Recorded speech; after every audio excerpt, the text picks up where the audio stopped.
Morning, everyone. I want to talk to you about today is the final day for action on bills, budget, vetoes, amendments, signatures, and I want to give a little preview of decisions that we have made. Virtually everything has been signed, inked, and the ink is dry. There's a few things that we're still fiddling with, but we know what we're going to do. It's just a matter of production, so we'll definitely meet the deadline. Let me start with the budget. Obviously, we're dealing with challenging budget times in Virginia, the likes of which we haven't seen probably since the 1930s. Every other state's dealing with it, and at the national level, we're seeing it as well. I will say this, in tough times, I really applaud the legislature for taking the budget that I proposed before there were any stimulus dollars and we could assume them. A tough budget that cut $2.9 billion of revenues and then tried to find ways to make that work. The legislature worked very closely with House to House and then the legislature to executive, and I think they came up with a great budget. And I'm going to sign the budget. So that's my first announcement. I'm signing the budget. I'm not proposing any amendments. I am going to propose 4 vetoes, line item vetoes pursuant to the power that I have in the Constitution to do specific vetoes. But before I talk about those, and they are modest in terms of the overall dollars, I'll just say again, I really applaud the legislature for working in a bipartisan way and working very carefully with my finance team to get through a challenging situation. As many of you know, we were singled out by a national publication, the Pew Center on the States, in February as a state that is really using performance data to drive budget decisions in a tough time. And I think the fact that we all have been able to use that data in the Virginia Perform system to make these budget decisions, it has not made the decisions easy, but it has made them easier. And so I applaud the work that's been done. Let me tell you the line item vetoes that we are putting in the budget. First, public broadcasting. I proposed a 10% cut to funding for public broadcasting in the Commonwealth that was kind of equivalent of cuts I was making to many other areas of government. That cut was about $640,000. The legislature in the budget process accepted that cut proposal and also proposed an additional cut of $1 million. The net effect of the 2 cuts would be to cut public broadcasting statewide by about 40%. That level of cut was really out of character with the cuts that other programs suffered. And so what I've decided to do on this one is I'm vetoing the $1 million cut. I'm leaving the $640,000 cut as originally proposed, so public broadcasting is going to take a cut in FY10 of about 10%, which is equivalent to what other programs and agencies suffer, but the $1 million extra cut I veto. Second, fire programs. As we were preparing the budget in December, we obviously could not assume the existence of any stimulus dollars, although we thought that was likely. We couldn't assume that they would be there. So in trying to make the budget balanced, we had to do some cuts in the area of public safety, which is always one of the core areas where we try to avoid cuts if we can. We cut public safety agencies, state police, sheriffs, and fire programs about 5% each. The fire programs cut came by doing this. There is a special fund for fire programs that is used for training local fire departments. I took about $1.2 million out of that special fund and put it in the general fund. And so that was their 5% cut. As the conferees worked through the budget and stimulus dollars became available, they restored the cuts to sheriffs and public safety. But I think it was just an omission. They did not reverse this transfer out of fire programs into the general fund. And so since we were able to use the stimulus dollars to eliminate cuts to public safety agencies, and since our fire men and women across Virginia work right in, hand in hand with other first responders, I decided to veto the transfer of money from fire programs to the general fund. So in other words, I'm vetoing something I put in the budget. I put it in the budget in December, but at the end of the day, for reasons of equity and treating all public safety professionals equally, I have vetoed that one. Third line, in the conference process, sort of toward the end of the conference process, a proposal was put on the table that survived to privatize the weights and measures operations in the state. And so this is the function of state government where anything that has to be weighed, whether it's vehicles or whether it's calibration of equipment that measures amounts of food there's a whole series of these things that were largely done through the Virginia Department of Agriculture and Consumer Services. There was a proposal to completely privatize the operation, lay off the about 30 state employees who do the calibration of weights and measures around the state and turn it into a private venture. There isn't really another state that has done this. The state of Kansas kind of has gone part way but then stopped. And so we were really not very confident in looking at this proposal that it could be done in a way that would protect public safety and the integrity and accuracy of these calculations.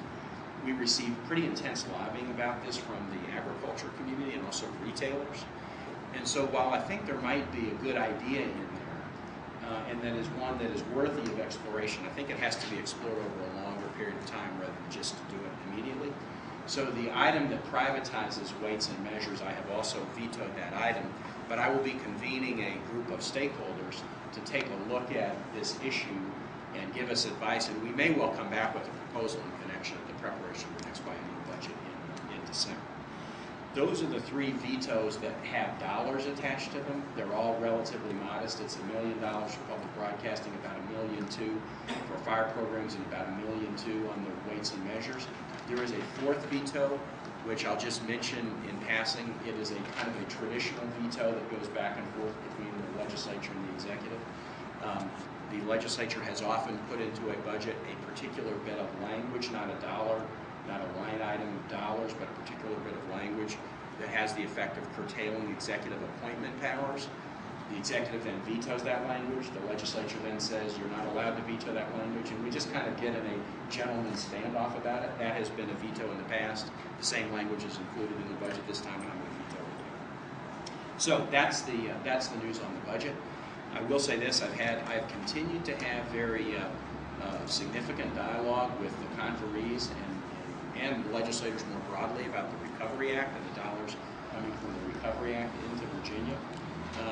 We had thought that maybe most of the line items would be plain and completely clear right now. That is in fact not the case. There's about 200 potential line items in the Recovery Act that could have dollars for the Commonwealth.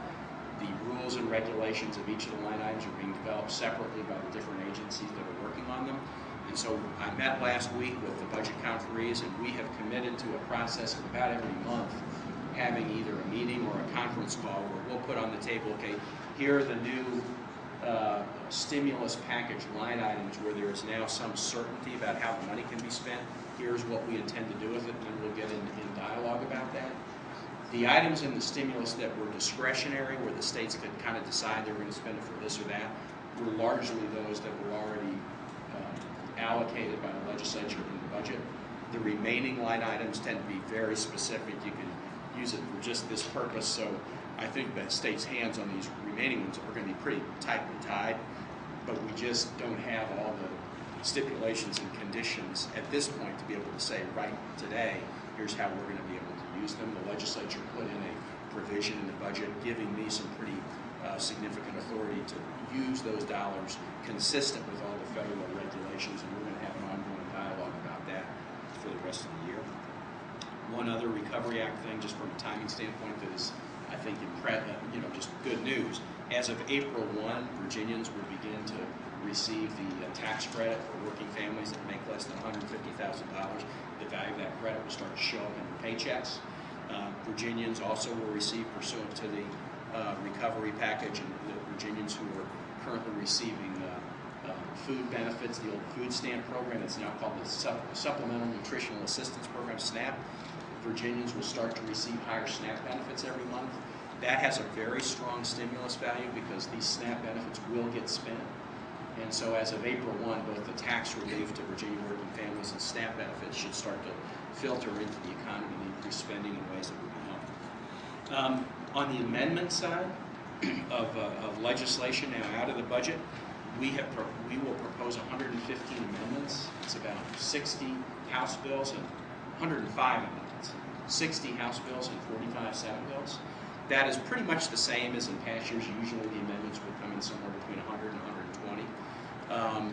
Overwhelmingly, these amendments are technical, minor things that our agencies or the Attorney General's office has looked at and said, clarify this, harmonize this. These are amendments that are largely done with the agreement of the patron. We will get the amendments, go back to the patron and say, hey, we propose to make this change. So most will be non-controversial. I do want to focus today on one set of amendments, and then I'm going to open it up and answer any questions you have. I am proposing a set of amendments to enable Virginia to really reach out and provide some additional protection for workers that have been hit hard by this economy. A couple of the amendments they're related to the stimulus, and we're using the stimulus dollars in, I think, creative ways to try to provide protection for workers that have been hit hard. So the first amendment is this. Delegate Nixon had a bill dealing with unemployment that we have amended to extend unemployment benefits by 13 weeks in Virginia during this tough time. That 13-week benefit extension is purely paid for by federal stimulus dollars. There is no state cost or employer cost associated with that benefit. So I do not believe that one is going to be controversial. That benefit will stay in place so long as the federal stimulus dollars are in place. Second, I am proposing to make two eligibility adjustments to the Virginia unemployment, the current unemployment regime, to enable workers to qualify for unemployment who currently are not able to qualify for unemployment. These are two adjustments that, if they are passed by the legislature, will enable the state to draw down about $125 million of additional UI stimulus monies. The adjustments are these. First, a worker who is working in a part-time job where he or she is earning enough income to qualify for a UI, who loses that job, will be able to get unemployment if they continue to seek another part-time job. They are not required to suddenly seek a full-time job in order to get unemployment. This kind of a benefit is particularly helpful for people who have multiple part-time jobs. One of the things we see in the economy right now is folks are cobbling together part-time jobs, and when they lose one of the part-time jobs, they're looking for another part-time job to fill in the package, and currently cannot get unemployment for doing that. If this adjustment passes, they will be able to get unemployment. The second adjustment is an adjustment dealing with training. There is a normal requirement that individuals, while they are on unemployment, be seeking full-time work and available for full-time work immediately. We're going to expand eligibility for unemployment so that if you lose your job, you can get unemployment benefits if you are in a verified training program. In a tough economy, many people take advantage of a tough time to go back and try to get additional skills so they can be more competitive and more successful. We do not want to block people from getting unemployment if they are in verified training programs to upfit their skills and be more competitive. These two changes will enable the state to get, in the very near term, $125 million of unemployment that we can put into the state's UI trust fund. Putting that money into the UI trust fund right now, along with the $63 million we've already qualified for, will have the effect in the short term of holding rates down. Rates tend to increase as unemployment rates go up. The two changes that I have proposed here, over time, would have a modest increase on rates in Virginia.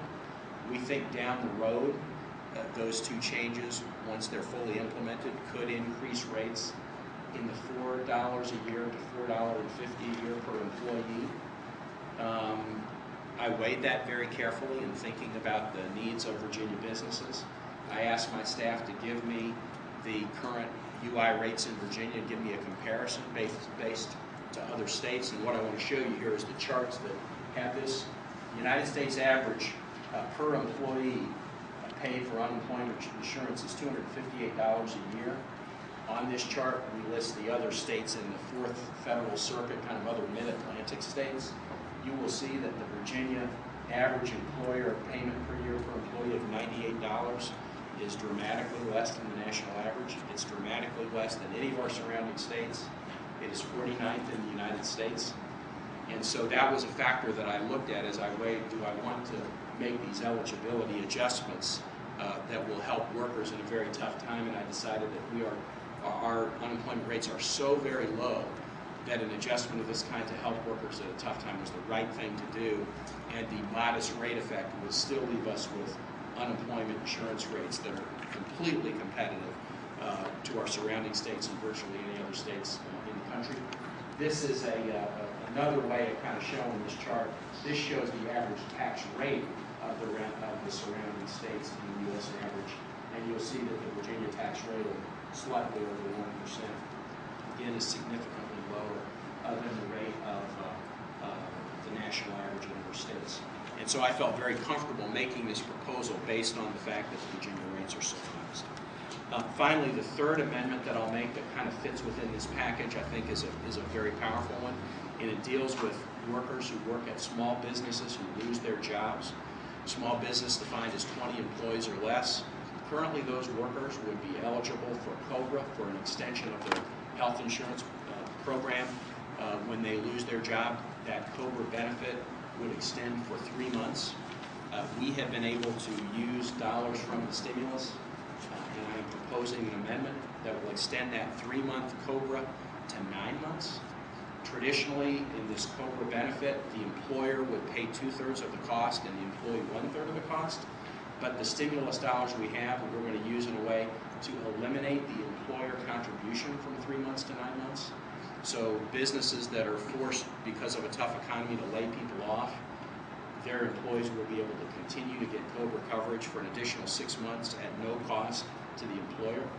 And so that is a good thing for small businesses, and it's a good thing for people who are losing jobs in this tough economy, as they can manage to find a way to retain health care for themselves and their family. It is my hope that the legislature will look at these amendments and say, gosh, of course we want to do this to help Virginians in a challenging time. And I think, again, the 13-week extension, the 2 eligibility adjustments, and this COBRA benefit will have significant pluses for an awful lot of Virginians who need help and need it right now. And with that, I'm glad to open it up and answer questions about budget, bills, vetoes, anything you want to Julie. With respect just to the average cost per employee of $98, BEC, by their own calculations, has projected that in the next couple of years, coming, I believe, as early as 2012 or 13, that number will jump significantly. When you compare, have you done, I guess, or your staff, have they done long-range comparisons to indicate whether or not Virginia's rate of growth in that per employee cost is going to still be below the threshold of these other states? Julian, we haven't done that calculation completely, but let me tell you this. Every state's UI rates are going to go up because the unemployment rate's going up. I mean, the key driver of UI rates is the unemployment rate. And so with a national unemployment rate now of over 8%, now the Virginia rate is still 1.5 points below the national average. But every state that has an increase in unemployment rate, and that is every state, are going to see UI rates going up. The increase attributed to this particular change is very modest. And because of that, I feel quite confident that Virginia is still going to be probably in the bottom of 10, however this shakes out. We're going to be in the bottom 10 in the nation in our UI rates. So this is not this is a very modest increase to accomplish something very powerful for people who need it right now. Yeah. 2 questions. One, just a very technical one, is how long do unemployment benefits last now? Warren, I'm going to let you get an answer to that for other folks who are here, because there's kind of a 26-week period, and then there's an additional 13-week period pursuant to this federal legislation, but there are some variations within that, and I cannot describe all the variations. The basic program is a 26-week program, and with this new stimulus money, there will be an additional 13 weeks. The other question is, there's been a lot of criticism on the 204 plan. Yeah. From the business community, or from some Republican House leaders.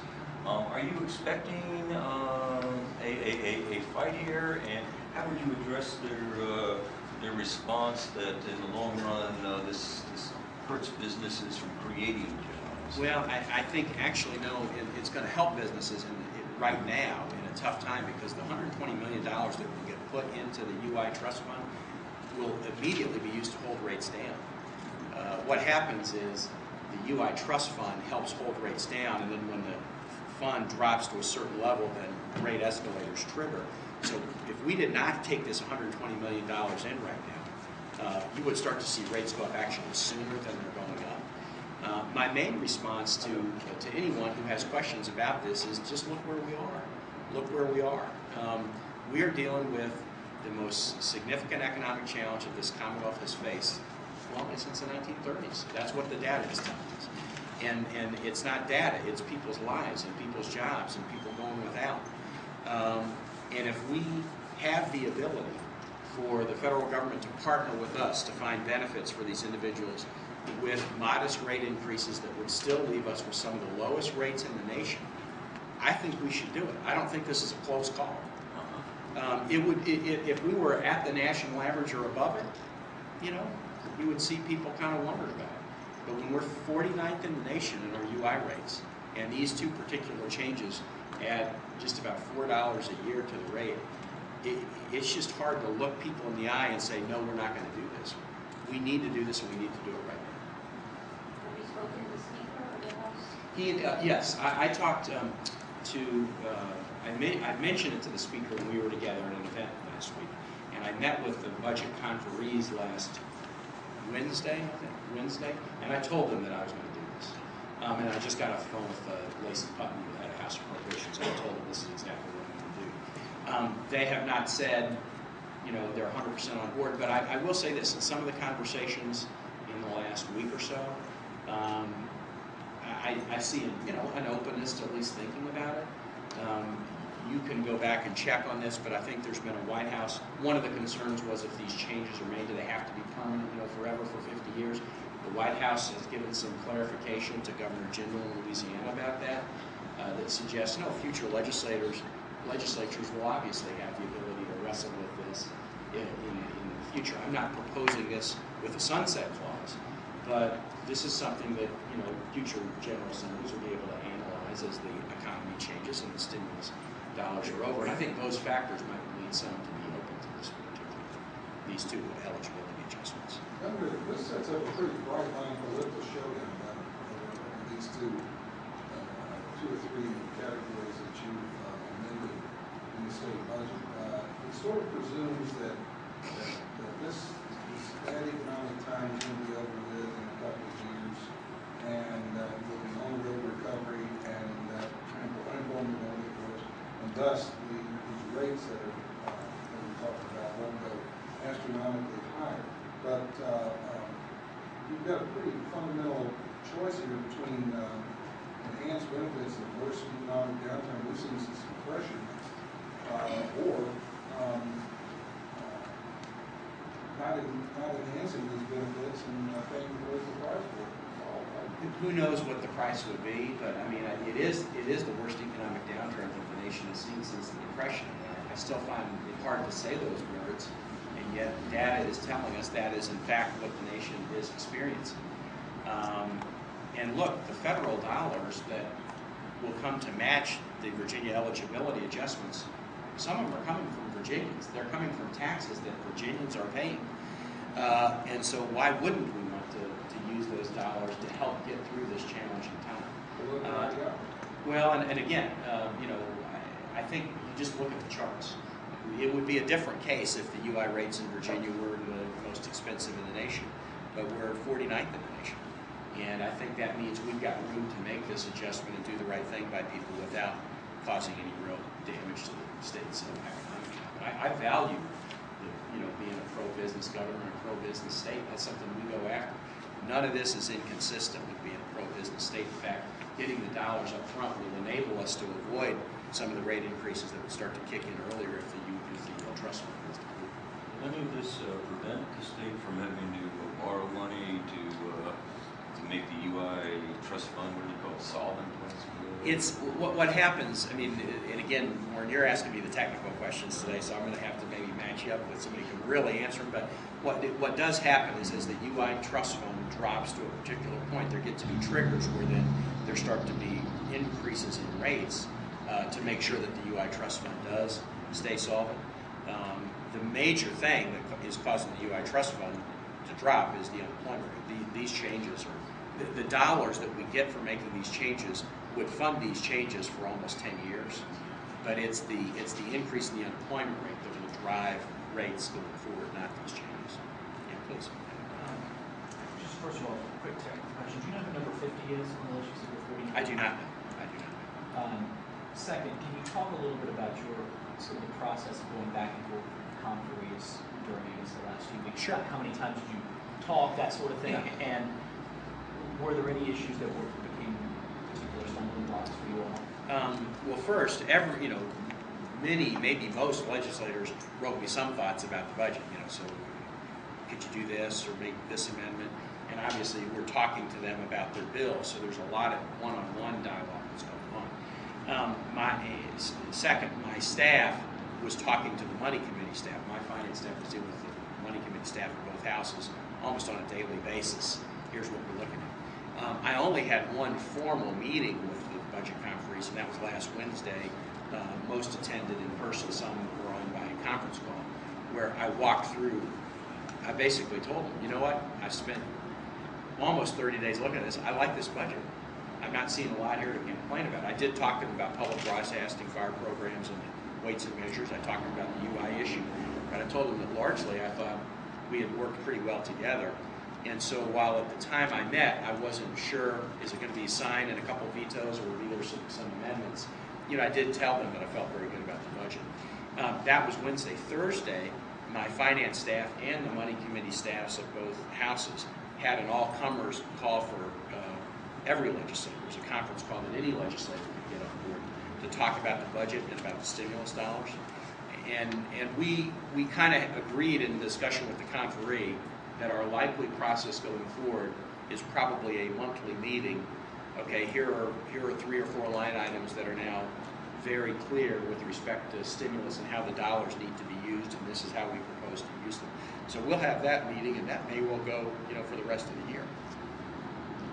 Governor, is there any possibility that there may have to be a special session at some point to work out the details of the stimulus plan and route it properly into the budget beyond what you can do just with the executive power? It is possible, although I don't really think it would be necessary, Bob. We talked about that in mid-February. Would that be advisable? How would we deal with this? But the conferees, and I appreciate this, and this is one of the reasons why we're going to work so closely together. They put good language in the budget, giving me discretion to apply the dollars as directed by the federal, guidelines. And normally there is that kind of language in a budget, federal monies that would come in. The government can apply them as directed. Obviously, these are significantly larger dollars than would be the case last year, but they did put good language in the budget enabling me to do that. So I think, frankly, as long as we're able to, to dialogue about the items, and here's how we propose to use it, what do you think, and find a good accord, I don't think a special session would be necessary. Governor, what is the price tag on the COBRA component of this extension? I'm going to have to, I'll get somebody to answer that question for you, Jim. There is no price tag to the employers. We're funding it with stimulus dollars, but the precise amount I cannot answer here, but some of my policy folks, Maryland Tapper, might be the one who could give you most of that cost information. Are you confident that the Speaker will rule germane the amendments on Locke's bill? Well, the Mamie Locke bill is a bill that, it's a Senate bill, and it deals with expansion of eligibility. So this is, going into the eligibility and proposing these eligibility adjustments. So it certainly is in accord with germaneness rulings of both houses as they've been done in the past. Two questions. How confident are you that the eligibility adjustments that the bill passed that will make it very long? And second of all, although you said it would be a modest increase, what would be your response to a small business owner who says, although the increase may be modest, it's still going to impact my bottom line because I'm going to have to cover people that I don't have to cover before? Let me take the reverse one first. My dad was a small business person. He cared about his employees. When he laid people off, unless he was laying them off for doing something really wrong, in which case that person isn't entitled to unemployment insurance. If he had to lay people off because of business conditions, he cared about what happened to them. So the overwhelming majority of small business people I know, when they have to do a layoff because of tough economic circumstances, they want the person that has been there helping them make their livelihood to actually have a little safety net to fall back on. So what I would say to anybody in the business community is, you know, nobody wants to pay a penny more under normal circumstances, but these aren't normal circumstances. This is the worst economy that we've seen in 50 or 60 years in Virginia. And given the fact that we operate a program on such low cost compared to other states, I think this is something that businesses can afford to do and should embrace. And I know that many businesses are going to embrace this because they care about what happens to their employees in a tough economy. And then this COBRA bill is great because that enables small businesses, again, we're having to lay people off because of tough economic circumstances, to know that those individuals can maintain health care coverage for themselves or their family without any cost by the small businesses. So I think that small businesses will look at this package, see that it's balanced, see that it's providing, you know, good relief to people at a tough time. Will it pass? I mean, again, that's, you know, I have to get to my 30 days and make my changes. And now I have to spend between now and April 8th talking to legislators about it. I think it's got a good chance. It's not a slam dunk. A number of legislators have already indicated that they're opposed to it. But I would say for those legislators, they ought to take a look at the recent White House guidance that was given to Louisiana. Some of the stated opposition is a belief that these changes would have to be, you know, forever. That is not necessarily the case, and I hope some legislators may take a look at that and decide, you know, this is a good thing to do for people in a tough time. All right, we have to go. One more, Mike? A question on another bill. Yeah. Some pro-choice groups have sent out some alerts this morning, concerns about the Choose Life license plate and your decision to allow that to become law. Yep. Can you just sort of explain your rationale and how Virginia can avoid this situation in South Carolina? Sure. The 23 states allow Choose Life license plates. The Virginia General Assembly this year overwhelmingly passed a specialty license plate bill, including a Choose Life plate. There were other plates in it as well. And I've gotten a lot of correspondence kind of on both sides of it. What we did is we looked at Virginia practice and we also looked at the law. So the Virginia practice is we have allowed 200 specialty license plates, and they allow, Mike, they cover all kinds of messages. So funny ones, parrot heads, you know, universities, military units, really noble ones, Purple Heart winner, Silver Star, Medal of Honor, but also controversial ones, Sons of Confederate Veterans, political ones, Friend of Tibet, Save the Bay, I Voted, In God We Trust, Fight Terrorism, Patriot, Peace. So we allow all kinds of political statements on these plates. So in looking at the Virginia practice, the practice has been for the General Assembly to allow statements of social, political positions on these license plates. We then looked at the law and got advice from lawyers in our own office and the Attorney General's office as well. These cases have often come up, Mike, in many states because 23 states allow the plates. And the clear trend of decisions, and there was even a decision last week by the 8th Circuit, was to, if a state allows plates that have messages, and of course the state doesn't have to do that, but once a state does, that these plates should be allowed. The 4th Circuit, in a case in South Carolina, I believe it was in 2002, ruled that the legislature of South Carolina had discriminated by granting a Choose Life plate and turning down a Planned Parenthood plate, and they said that was unconstitutional viewpoint discrimination. The Virginia situation is different because Planned Parenthood had not sought a license plate. We're going to issue a statement on this bill later today. I clearly believe the law says if Planned Parenthood comes to the General Assembly and wants a license plate, constitutionally, we will have to give them one. If we don't, then there will be an unconstitutional preference of one viewpoint over another that would render that decision probably unconstitutional. But they have not sought a plate. And so the Virginia situation is different than South Carolina, and in an environment where we allow all kinds of messages on plates, the General Assembly overwhelmingly passed that bill in both houses last summer. Governor, this is also a non-budget thing. Dominion is going to come out with a rate increase earlier this week, and although we don't know the number, it's the first one since 1993 that wasn't really huge. Right. And it's just a hard time economically, as you know. And I just wondered, I know that you were going to tell me you don't make that decision, and I understand that. Right. But just for residents in Virginia, that is going to be tough, whatever it is. It is. And I wondered if you had any thoughts about that, or if you've spoken to them, or... They did call and give me a heads up that they were going to be filing, and obviously this is a matter that gets filed with the State Corporation Commission. The Corporation Commission will analyze in detail the request We'll have a kind of a litigation procedure where there will be opportunity to object to the request and analyze the basis for the increase in the rates that are sought. The SEC is a strong body and with a great staff, and I think they will do their due diligence on this. Of course, it's difficult, but energy, the cost of energy is going up. That is something that we're likely to see, and that's why we did a number of bills this year to promote investments in conservation and efficiency. If the per unit price goes up, and we can figure out ways to enable businesses and residents to use less units of energy, then we might be able to save money anyway. And that's what some of our energy bills are designed to do, to really promote conservation and efficiency so that even as unit costs go up, we can actually help people conserve energy in the communities that we live in. Governor has another point. All right, thank you all.